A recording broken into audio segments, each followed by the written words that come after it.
Hi, friends and agents. This is Katlyn Eggar, and welcome back to the show. The forecast is out. The Age of Independence is here. And for our holiday New Year's episode, I really wanted to bring the family feel to the show. So you did. So I did. Hey, babe. How's it going? So good. Yeah. I think one of my dreams is coming true. I don't know if I'm positive I've never interviewed my husband on a podcast Is this an interview? before. I think so. It's Oh it's man, pretty official. I was just told to show So up, so I'm here. this I'm is here. like we've done Facebook Lives before, but this feels official. Is it? Okay. It sounds good. So I want to introduce you guys to Justin Eggar, my husband, CEO of Quantum Assurance International, and just want to use this interview time to give you guys a chance to get to know me a little bit better. Some of our listeners are a little bit newer to the Age of Independence podcast, so just want to tell you a little bit about our family, my life, the things that we do for fun when we're not at work, and then Absolutely. talk a little bit about what kind of work we do. One of the questions that we get from time to time is, what is it like to work with your spouse? And I've never actually asked Justin that question. So I mean, we've talked about it a little bit, but get to it a little later in the episode. Yeah. So And as you're watching this, it's probably New Year's in a couple of days. So happy New Year's all. We just wanted to say that early on, and it's been a long day today, so we're actually filming this at like 11:30 p.m. So if we look a little tired, we are a little bit, but that's okay. The Eggar kiddos wanted to throw a birthday party for their Hatchimals. So they did. Yeah. So they did. They're living They're the in life. bed right now with like 60 Hatchimals around them. Stuffed animals and all the good friends. stuff. They're getting so excited about Christmas. By the time you guys see this episode, you may have already had Christmas with your families and be thinking about the new year. So we hope you're having so much fun with your families. We love the Christmas season in our house. It's the best. Yeah. Yeah. Absolutely. We try to make it last as long as possible. And this year we put up the tree before Thanksgiving. Are we letting that out of the bag? Yeah. Are we telling people about that? I felt like this was the year. It just made sense this year. It was like 2020. Does it even matter? We're just going to put it up. And the kids appreciated us for it. They did. So. And they got their advent calendars out today. So it's going to be a really fun December. We're super blessed. There has been so many good things this year, and we really enjoyed getting more quality time as a family this year. Justin and I had never tried working from home before, ever. We'd always worked from the office. I mean, not tried it. We were super anti working from home, and then COVID pulled one of those hold my beer moments, and here we are, a long ways into working from home. So, but yeah, I mean, it's been a great experience. It's been interesting. I think it stretched our understanding of what's possible working from home. Kind of made believers of us. I think that there's certain circumstances where it works really well. There's some I still don't think it works perfectly, but it's been good for us and good for Quantum, certainly. Yeah. So. And I think it's been good for the kiddos. We have 2 small children, and they love having us around more often. So I was walking through the house on a meeting the other day, and my son asked me, it wasn't actually nicely. I'm not going to say that. He told me to be quiet because I was too loud. I was ruining his Hatchimal time or whatever it was. Yeah. So he said, "Daddy, please be quiet." And I walked outside. Yeah. It is what it is. So I'm not sure. I think that they're going to enjoy us going back to work at some point in time. I think that we're both pretty loud. We're both pretty, busy with stuff. And so they probably wouldn't mind their space. I don't know. I'm sure. And I think that some of the highlights from this year were some of the trips that we got to do with the kids. We got to do some COVID safe working remotely trips, and the time in Colorado was super fun. And the kids are at the age now when they can do a road trip in the car. We used to fly with them when we would travel to like different insurance conferences or what have you. But this year, or drive overnight, back in the day, we used to drive overnight, but now they're old enough that we can drive in the daytime, and they do really, really well. Mm-hmm. And they're just into all kinds of outdoor stuff. They learned how to swim this year, and fish. They've been fishing and just doing all kinds of cute stuff. They started soccer a couple weeks ago, so I'm Mm-hmm. officially a soccer mom. Congrats. So I know that's bucket goals. list. Yeah. So Yeah. so when we're not working, we're with Karis and Callan, and they're so cute. So we love spending every moment with them. Those are our hobbies, really.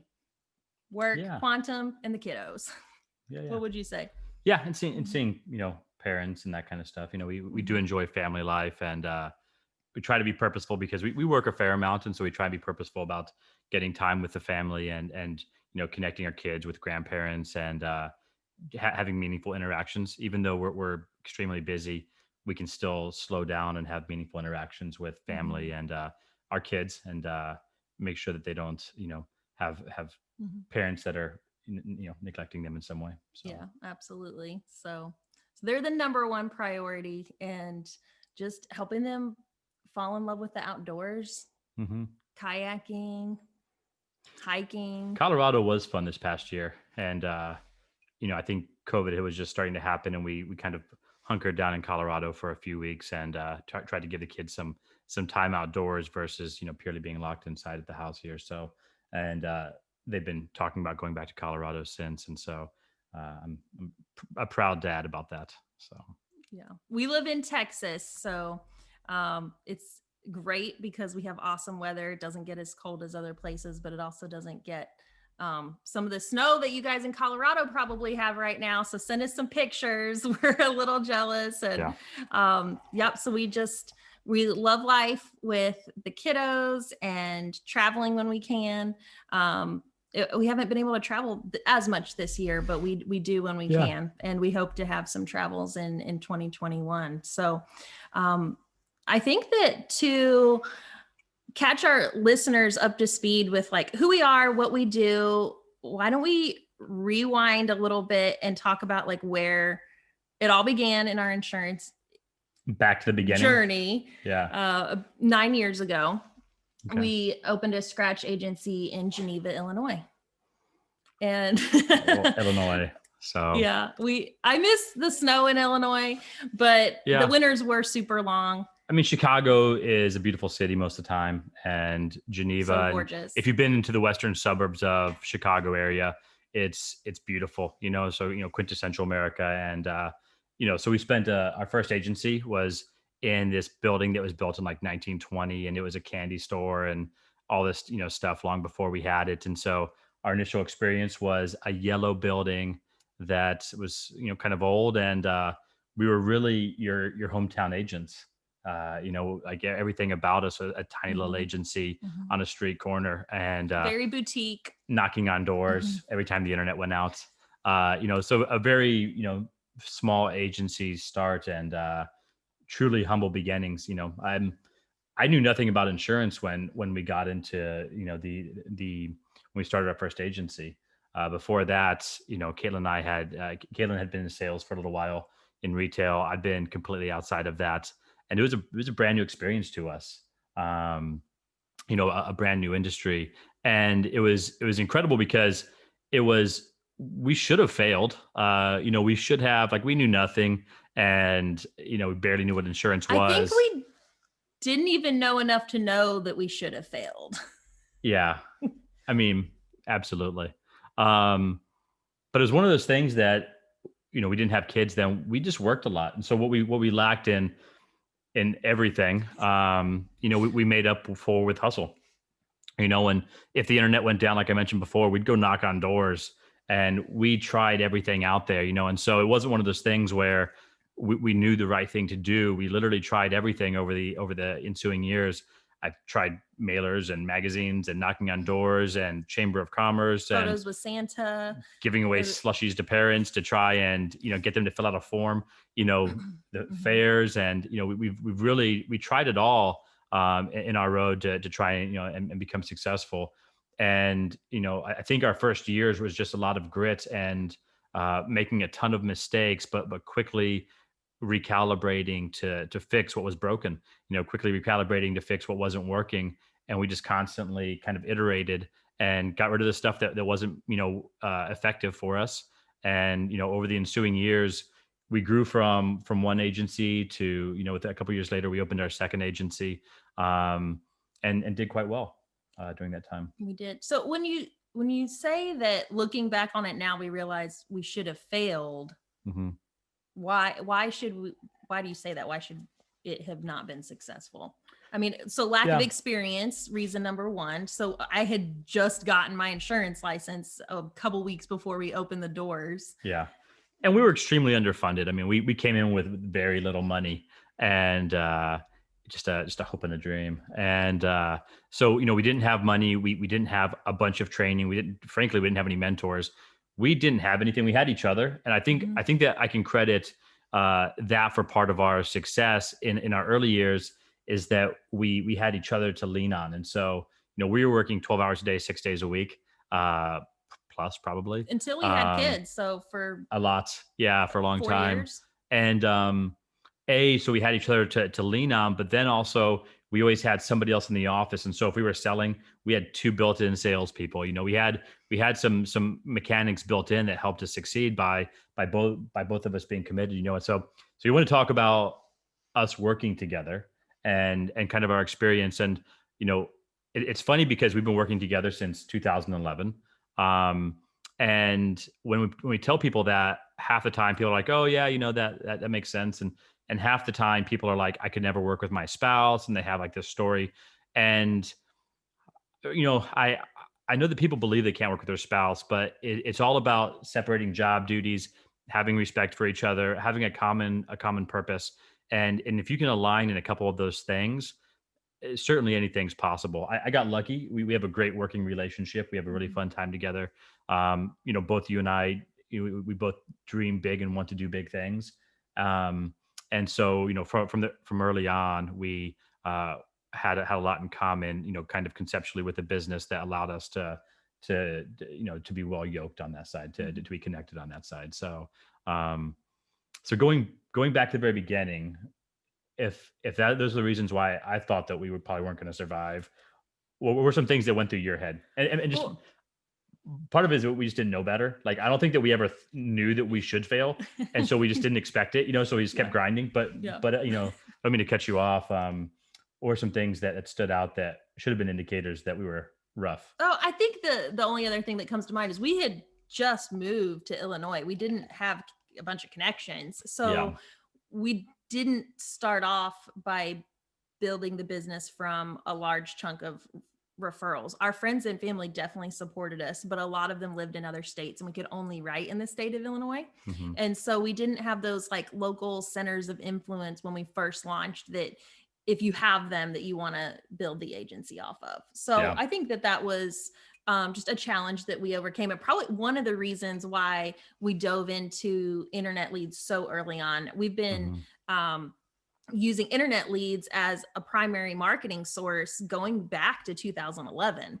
Yeah. And we certainly, so much trial and error went into that process. We started out buying auto leads first, and we tried, it was Like NetQuote, all the companies back Yeah. in the day, insuranceleads.com, all that stuff. But the genesis of that was that since we didn't know better, we did stuff like Chamber of Commerce. And there I was in the Chamber of Commerce, like working my tail off, joining the membership committee and trying to get some sway with that. And across from me was the former mayor of the town that had been an insurance agent, and the That had mayor a like giant insurance 30, agency on 40 the years corner. ago, and was pretty much everybody's father. Yeah. And that's who I was competing with on trying to get referrals and that kind of stuff. And we got some, but I learned pretty early on that I couldn't really count on a lot of those relationships because they were pretty tied in, since it was a small, tight community. So we had to get outside of that. We had to figure out something different to grow. And so a lot of people that have their network to tie into and can kind of build on that and continue, delving through that referral tree. You can really make a lot of that. We had a tiny bit of that, and we maximized it pretty early on, but we had to figure out how we could delve outside of that. How we could grow the business outside of that. And so that is why we turned to internet leads quickly on. And, Mhm. you know, there, funny enough, there were actually a lot of trial and error, trial and error with internet leads. Um, since we were underfunded, we bought a lot of renters leads, and the captive company I was with at the time, they were really big into renters policies. And The first year that we yeah, were in the first year, business. and so, somewhere along the way, around the end of the first year, somebody told this captive organization that renters policies don't have a massive amount of premium, and that maybe it's not the best business to chase as an organization. And so, our first year, we wrote 450 renters policies, and on these renters leads that I could buy for like $3-4 a pop. And a lot of renters in the Chicago area don't drive cars, so you might not be getting a It was all bundle. monoline. It was just, it's all be clear. It's all monoline. So we wrote these 450 renters policies. And the next year, the company was like, oh, well, maybe that's not, the best business model. So we're going to change the way that we're doing bonus. We're going to build it around bundling instead. Which And makes sense. which is Yeah. great business, which is the way that we should have been doing it, and so, we turn back around and we look at all this renters population that we have. Almost none of them own vehicles because they were all in downtown Chicago. And, so, the next year was just like a massive pain point with us trying to go fix that from bundling ratio 40% to bundle. 78%, I think we needed. Yes. So, Well, we ended up yeah. eclipsing the need, but it was a long drawn battle. But, I remember you saying when that happened though, that you said, well, from now on, you said, I figured out how it works. From now on, we're just going to focus on writing quality business, period, because quality business will always be good business, yeah. regardless of any. So we weren't going to set our sights on any arbitrary goals moving forward. Yeah. Captive carriers have this mindset where they put arbitrary goals out there because they want to have stuff out there that's hard to chase and that you miss and that you can't max your bonus and that kind of stuff. And, that I think that was actually the breaking point where we realized that you can't trust a carrier, certainly, not a captive carrier. You can't trust a carrier to have your best intention when it comes to the goals that they're putting on the board. You need to have your own goals as a business owner. And so, at that point in time, we just said we don't care what the carrier's goals are. We're going to actually have our own goals built around quality business and writing bundled home and auto and umbrella policies and all that kind of good stuff. And so even though it was a massive pain and it took me a year to clean up kind of on the bundling side, that lesson really has stuck with us to this day. That no matter what somebody tells you, you need to have your own goals that actually make sense around your own financials and growing and keeping a healthy organization and having clients that retain and all that kind of good stuff that we all know now, but at the time we simply didn't know better. But that said, we got a lot of pats on the back for those runners policies. So it was It was worth it for the lessons learned. And so yeah. tell us about that first insurance conference that you went to as like a brand spanking new agent that was going to go learn with your colleagues. Yeah. So, we've all been to a lot of conferences, Mhm. and, so imagine this person that had never really done sales and had no idea. I was completely trying to figure it out along the way. And I walk into an insurance conference and I forgot which one it was. There were a couple that I went to kind of back to back there, but I walked in and we were talking and I was so new to the industry. And, and I walk out of the insurance conference and I was like, baby, we need to have hunters and farmers or Well, whatever it so was. I think what it was that they were explaining that in an insurance agency, you have hunters and you have farmers. Hmm. And where they were going with this was that the hunters were like the salespeople, the farmers were the nurturers that like take care of your book of business and whatnot. And we had a customer service team with some specialists that took care of that. So you came back from the conference and you were like, baby, from now on, like we have to be the hunters in the agency. Like we're hunters from now on. And I was like, okay, awesome. So you went full-time sales yeah. at that point in time. So and that was pretty early on. So that decision to be hunters actually in hindsight ended up being, I think, one of the most pivotal moments. We didn't realize it at the time, but in that decision, you decided that we weren't going to delegate new business to someone. We weren't going to just Mhm. hire a sales manager and let them figure it out. We were going to be the primary sales and revenue drivers within the agency. Now, keep in mind, this is a new agency. This is a startup. This is Right. us figuring it out for the first time. I think that looking back on it, one of the things that made us so successful is that we did figure out early on ourselves how to sell insurance, how to have a really great insurance quality conversation, Mhm. even with an internet lead that was such a good consultation that we achieved amazing retention, even off of a book that was primarily built on internet leads, because we had figured out what that sales conversation needed to sound like Yeah. ourselves. So then we were able to then spot a great salesperson when we interviewed them. We were able to train them and coach them to become really great salespeople and be able to spot where things are broken. So having that like really deep understanding of the sales process, I think has been really key to even things that we're doing. Oh, so many things that we're doing now. And Yeah. so part of my advice to agents is that one of the key ingredients to growing and scaling your agency is making sure that you yourself know and understand the insurance sales process really, really well. Like you want to feel like really confident that you are possibly like the best salesperson in your agency. That doesn't mean you have to sell insurance full time forever, but Mhm. spending a couple months just dedicating your time to mastering the sales process, I think has a lot of fruit for a long time after that. It'll Yeah. help you recruit the right people. It'll help you be able to coach them to success. And what are your thoughts on that? Yeah, and I mean, there's a lot to unpack there.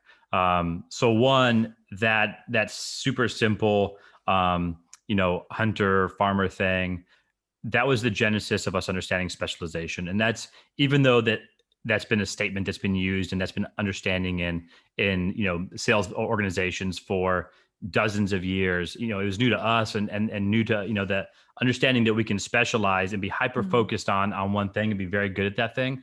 I think that was pretty new to us. Until then, we were juggling a lot of different stuff and allowing ourselves to get distracted. So that's the first thing, is kind of that specialization Mhm. component, and most agents know that now. The next piece is really key to startup agencies, and that's that when we decided to make sure that we were owning, kind of like we became like chief revenue officers, so like we were focused on the profitability of our business and bringing money in the door. A lot of agents decide that they're going to sit behind a desk and do some service and tell people and kind of manage. You, it's very difficult to be a scratch agent that starts off from the ground up and actually grow a successful organization when you're just managing. You don't get it because you don't know all the different systems. You can't give all the advice that you need to. You can't help guide the people and coach them and be your best because you're not actually in the weeds doing it with them daily.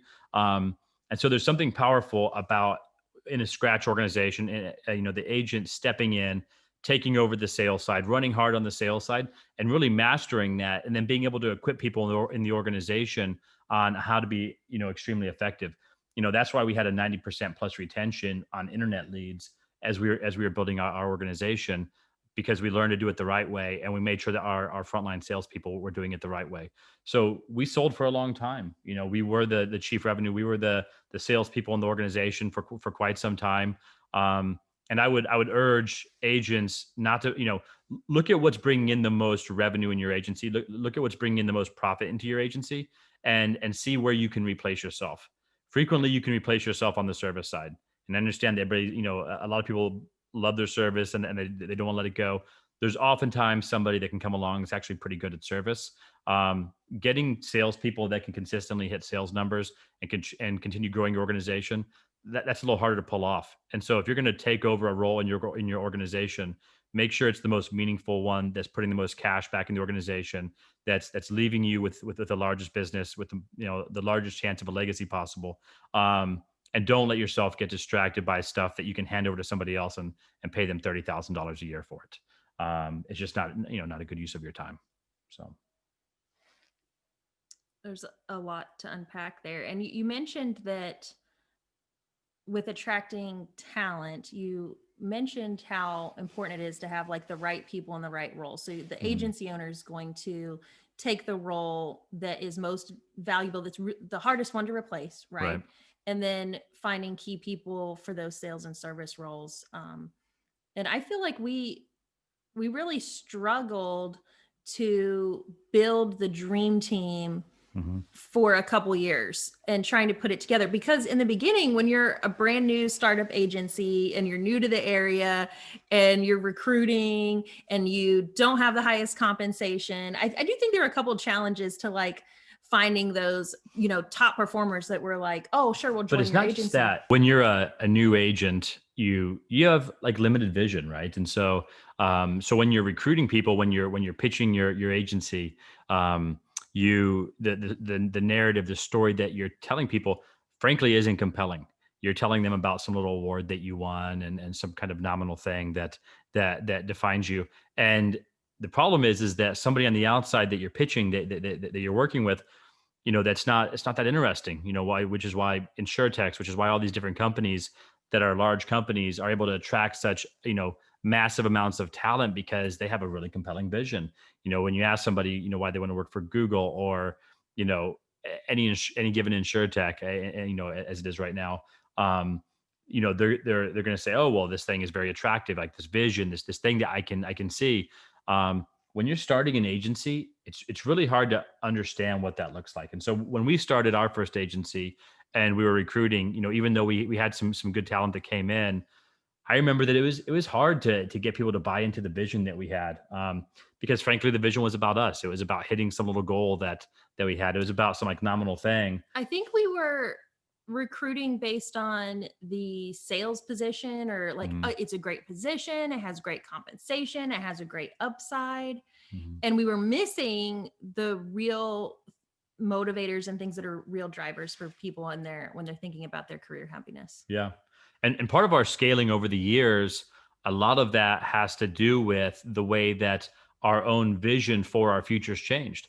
And so when you're a new scratch agent, when you're brand new to an organization or an industry, whatever it is, it's okay to have a small vision.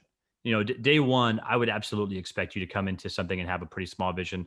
We did. And it's okay that over time that vision changes and it grows and it becomes something larger, and something that's attractive, not just obviously to yourself, but attractive to other people, because they feel like that vision is something that they can buy into, something that's going to allow them to make a difference. And so over the years with our organizations and with Quantum now, Quantum has a bench of world-class talent. And frankly, when I look back on our early days, we wouldn't have been able to attract that talent based on the way that we thought of ourselves and thought of our impact and thought of the vision that we had for the future. Everything was so small then. It was frankly difficult to get talented people to buy into it. Now, we're trying to change the world, and people line up to buy into that vision. I think So some of the first things that we did to attract really great people into our organization were being really community minded, community focused, mhm, and trying to create the best culture within the office that we possibly could. So at the right. time, our ability to have a highly glamorous office, or our resources weren't what they are today. But I think that those steps that we took to make it a really great place to work really resulted in some really great people that did join our agency at the time when it was Absolutely. more of a boutique office, and they really helped us during that season of building to Mhm. make sure that we were having that community message with our clients, and that they were really excited to come to work because they were living and breathing that we were here to make sure that clients had the best protection possible, and they were seeing the wins, they were seeing the Mhm. upward trajectory, and they got to be a part of that. And so I Yeah. think that really gave them something to be proud of. And thank you to those. We'll Yes. probably have some that are actually watching this, and thank you to helping us make an impact and being part of our journey over the years. We couldn't have done it without you. So thank you for that.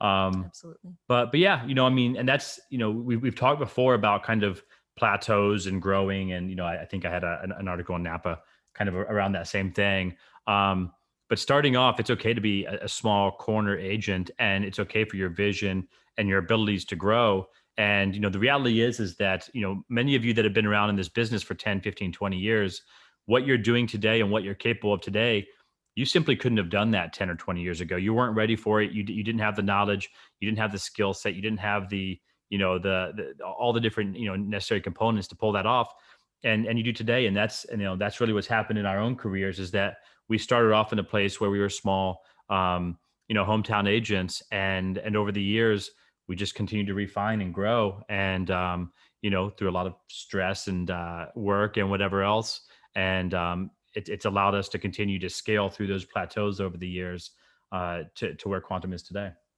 So, so tell us about Quantum. What is Quantum for listeners that aren't familiar with Yeah. the company? Well, and it's funny because I just got that. I was asked that earlier today, and I think it's on a lot of people's minds. And I would say it's two things, and I don't want to wax too eloquent with it, but it's an insurance agency, an insurance organization that has a variety of distribution models. So that's the first, but really what it is I think that Quantum is kind of it's a mindset. It's an answer to a need that we see. And so I know that's ethereal, but really what it is that we believe that the agency force matters. We believe that the insurance industry matters, and we see a lot of upheaval and a lot of things that are occurring in the industry that are going to upset the traditional agency. They're going to impact a lot of these different things, and so Quantum is the answer to that. We're working to build out a solution, and we obviously have it, but we're working on scaling out an agent solution that allows agents to join us, and we educate them, we train them, and we work to future proof them so that that they're not left behind in the next 5, 10, 20 years as the industry changes. And it's one of those things that's a target today, but we don't know what's coming our way in 5 and 10 years. We have guesses on that thing. And so really it's a mindset, because I really see what we do as caring about the agency force. It's in our background. It's what we're passionate about. And so Quantum is really built around the premise of, let's have an organization that is here to provide an incredible solution for agencies that they can join and be a part of, and an organization that is dedicated to helping them survive and thrive in the coming years, versus being relegated to the trash pile, like a lot of carriers and a lot of different organizations are pushing in that direction. I don't believe that the agency model is dead. I think that those that were impacting it did a really bad job and put it in a tiny little sandbox where it couldn't thrive. And frankly, agents need a bigger sandbox. They need a bigger dream. They need to feel like they can have a bigger impact in the world. And when they're given that and education, and they're trained on a lot of the stuff that they possibly missed on, with the carriers that they are with, they have a chance to do pretty incredible things. And so when I get that question, it's funny because I know technically, legally, we're an insurance organization. But at the heart of what we're here to create an incredible agency solution where we can welcome agents into the next 10, 20 years and provide a good home for them. Yeah. I think that agency ownership is just part of our DNA in the insurance world, and the hometown local insurance agencies that we've had did a lot of good for our clients, a lot of good for the community. Yeah. And we want the agency owners that we grew alongside of to continue to have like the best opportunity possible. And so fixing what's broken in the agency opportunity model will make a huge difference for husbands and wives that are teams like we are, and families that are working together to build a legacy. And that's what is really a huge driving motivator for us, and something that we just care deeply about, is seeing these businesses and these entrepreneurs, these family-owned businesses thrive and see the things that matter to them come true in a way that creates a meaningful career for the people in their agency, and really great protection for the people in their communities. And we feel like that has a lot of meaning and purpose, and that it's worth the hard work and the time and the energy that we put into fostering that and growing that. Yeah. But, and we also believe, we had to learn everything the hard way.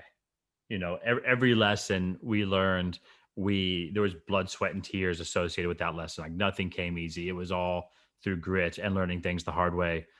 And it doesn't have to be that way for our agencies. It doesn't have to be that way for agents that are Quantum agents, and for insurance agents.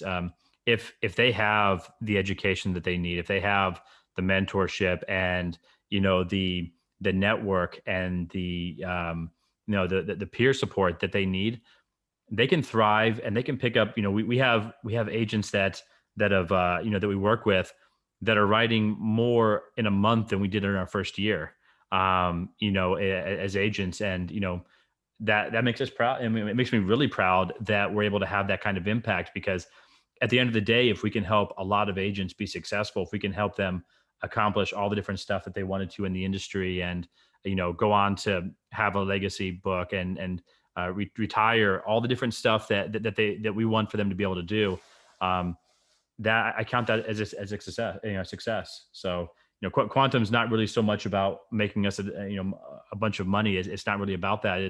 It's really about how do we equip agents to be successful, and help teach them some of the lessons that we learned. When an insurance agency owner succeeds, it has a ripple effect. Mm-hmm. And so then you're not just impacting one person, you're impacting a lot of lives. And so, yeah, I mean, the business owner dream is a beautiful one. When you walk into your office, you should be proud of what you do, and the team members that you have, and providing income to those families. And insurance agents do a ton of good in their community. And so I'm proud of our community, and proud of all that we do, and I love the fact that we get to have a positive impact on it. We're really So, blessed. Yeah. We're super grateful as we reflect back on this year for our team at Quantum. They work really hard to build the best organization, the best home for agents, and our sales teams work really hard to take care of our clients, and our service teams. We love you guys. We appreciate you guys. Thank you. And yeah, we're super grateful for the agency force that has joined Quantum and the great things that they're doing. Mm-hmm. And there is a lot to be grateful for over 2020. What are some of the things that? Well, we've talked about this, stick out? A lot of people have said, 2020 has been a challenging year. There's no way around that. It's had some interesting things to it. And there've been some people that have passed away from COVID and that kind of stuff. But I see a lot of defeatist attitude out there sometimes about, like, 2020 was a horrible year, and so on and so forth. And, it's been a hard year in many ways, just, for a lot of business owners with adapting, but it's also been a great year, and there's so many things for us to be thankful for, whether it's getting more time with family, or, for some people, being able to step back a little bit and get that rest they've needed for a long time. And Ken and I talk about this. I don't believe in work-life balance. I don't think it's a thing. I think that no matter what you're doing in life, you're focusing on something. And when you focus on that thing, you're not focusing somewhere else. So there's ebbs and flows to our life. And for many people, this year was a year of getting a little more downtime, and that they probably, really needed. And so, not for us, we it's kind of been a double down year. But we have a lot to be thankful for from 2020. Aside from just our team and our growth and whatever else, and the agents that have joined us, I mean, there's been a lot of good things, but there's been, I've seen a lot of good in the community. A lot of, when COVID first hit, and Jeff, I'm sure he'll get tagged in something. Jeff raised money for like 50,000 masks. Wow, and then he got a matching, donation for 50,000 more. And so, for the Washington, D.C., Virginia, Nova area, they were able to, I think, bring like as much as 100,000 masks to first responders and that kind of stuff. We just saw people getting so creative, trying to make it work. Those Local early business days, owners, yeah. When everybody was sheltering in place in March and April, I couldn't believe the creativity that I saw from people trying to make it work, trying to find solutions. Yeah. When people didn't have masks and. I think that and I'm not going to go off, road here. The early days of the pandemic, the people really joined together, and it was pretty incredible. So it was great to see that. I think that it's gotten a little carried away in the past couple months with the election and everything else. I think there's been a little bit more messiness to that, but watching, the American people's response to the initial pandemic and everything going on. I mean, it was a pretty proud moment for us, I think, being a part of that.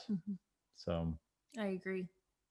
So going into the new year, then, what are some things that are going to be on your resolution list? Are you going to do you do New Year's resolutions? Like weight loss? Is that what you're suggesting? I mean, We have a Peloton that we could. I'm not going to lie. We eat a lot of hot pot. So if you haven't had hot pot, but you might get addicted. Okay, so that's something our listeners can put on their New Year's resolution list. If you have not tried Chinese hot pot, pull out your Yelp app and find the nearest Chinese restaurant near you that is like, a 5-star hot pot, and it will change your life. And if you're in the Dallas-Fort Worth area, hit us up and we will discuss the deets on some hot pots and maybe have a meetup at one of these. Post COVID, we'll do a meetup when it's safe. But just before the pandemic, Jeff and I were in China and got to experience a lot of noodles and hot pot and that kind of stuff. And but that is one of our fun things is hitting a hot pot. So for 2021, what are some goals? Personal or professional? Both. Man. Or either or. There's been a ton of agents that joined us. I think that 2021 is kind of a double down year for us working to really grow and enhance the agency force. We have some great ideas, and the past couple of days we've been thinking through some different. I like to think of Quantum as a tool belt to support the agencies, but we've had some pretty cool ideas to try and help the agency force and help them grow even faster and do even more. And so I'm not going to let the cat out of the bag with some of those things. But really growing the agency force. I think that next year we're probably aiming for 200-300 new agents with Quantum at least. And then I have an internal goal that isn't just signposts. I know a lot of organizations care about signposts. I actually care about agents' revenue. Because that's directly tied back to their success, right? Some organizations don't really look at that revenue factor. But for me, their premium production, the average production for our agencies is important to me. The revenue that they're bringing back in their doors so that they can survive and thrive, in their organization. That's something that I track and something that next year we have some ideas around. Even though it's a high number now for the industry, it's 2-3x what a lot of kind of our competitors have.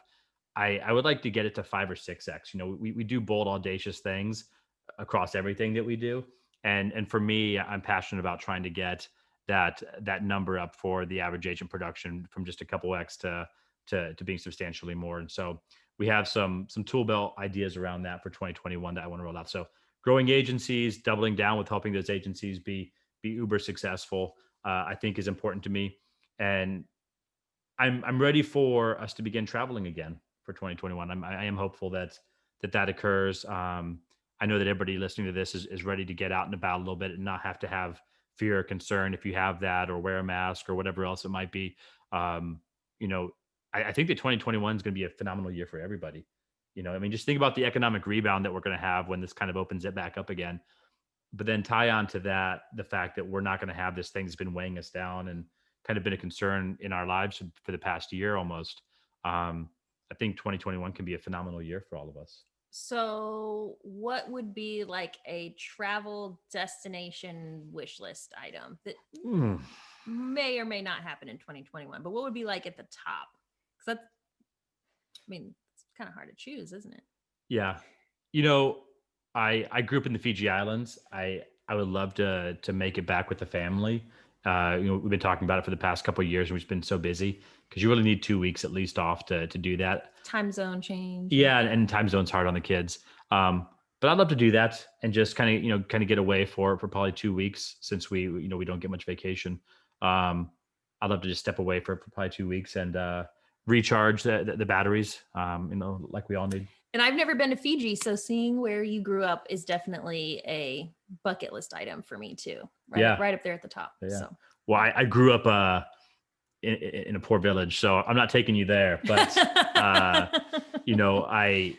tell you, maybe a nice beach somewhere in Fiji, but will be fun. But yeah, how about you?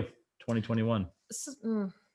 I really want to go to Iceland because you lived in Iceland for a while. I've never been to Iceland, and with the time zone, I feel like it would be the perfect place where we could still get in some work while we're there. If we go in the summer and the days are super long, the sun might not go down until like 11 p.m. I think we should do an insurance agent trip to Iceland, just like people that love insurance, that are successful. Sign me up. And we just go, and it'd be in the summertime. But Iceland's beautiful. You flew me back to Iceland for my birthday. I'm not gonna. She surprised me on my birthday with a single ticket to Iceland, and saying, I was like, "Are you not going with me? What's this mean? Are you telling me to get out?" But she just wanted me to have a little downtime, and so that was really thoughtful. And Iceland's beautiful, and so if you ever get a chance to go, that's great. Um, and if you hadn't had a chance to go, I do think that we should probably do a group trip there at some point in time. You'd love you it. you guys can't see it right now, but the blankets that are normally behind me on this seat are from Iceland. And so Icelandic wool. yeah, Yeah. that reminds me of my goals. So And you won't have to Yeah. eat rotten shark. Right. So I won't make that happen. So Thanks. yeah. Appreciate it. So business goals, you have a lot going on. You have podcast and, just a lot of podcast stuff going on. You do a ton on the education side with Quantum. What are some things that you want to accomplish? I have a lot of content ideas that have not come to fruition yet. We have hundreds of videos in Quantum University that are just Yeah. amazing sales onboarding training for sales, but I really want to round out the agency onboarding curriculum and cover everything from cash flow management to leadership within the agency to processes and process mapping, and continue to. You actually did a course on process mapping for agencies that the Quantum agents have. So Katlyn actually built out a full front to back, how to build out processes. With the help of our education manager, Amanda Mapp. Yes. Thank you, Amanda. Thank you, Amanda. But that course was incredible. You guys built out how to catalog everything, how to triage it, how to attack, your different processes in your organization. It's actually a super impactful. I think at some point in time, I'd like to see you release that out to general population with the agents because, every agent out there, you have more processes that you can work on. You have more things that you need to get done, and being able to go back through and build out processes and refine your processes. Knowing how to be more effective at that, I think is actually a pretty big win for agents. And so at some point in time, I'd love to see you guys release one outside of Quantum, even though I do care about having that course, for Quantum. It would be nice to have it, make it available as well. If that's something that you guys would love to see, send me a message. We can make it happen. So Okay. we appreciate you so much. Thank you for listening. And we hope that as you move into the new year, that is just full of blessings, memories, meaningful moments with your families. That's what it's all about, is the people in our lives, what we can do to bless them and be there for them and enjoy each other and build relationships as we go along. So thanks for being a part of our circle and for all of the amazing new people that I've met this year. Although so many of you, it was like a Zoom meet and greet and we haven't met face to face yet. I'm hopeful that in 2021, we will be on an insurance retreat somewhere sunny and I'll get to shake your hand. Not Iceland, apparently. And talk to you in person. And so that's really been one of the things that stands out to me about this year, is how many new people that I've met through the Age of Independence podcast, through the Agency Intelligence platform. And as I end the new year, I do want to just thank Jason Cass for reaching out to me, inviting me on his podcast this summer, and then giving me an opportunity to have a place to get my message out and to be a voice in the insurance community. And so, Jason, you've been an amazing mentor and guide, and I'm super thankful for everything that I've learned from you, and really excited for what the new year holds. Yeah. Happy New Year. Thanks all. Happy New Year.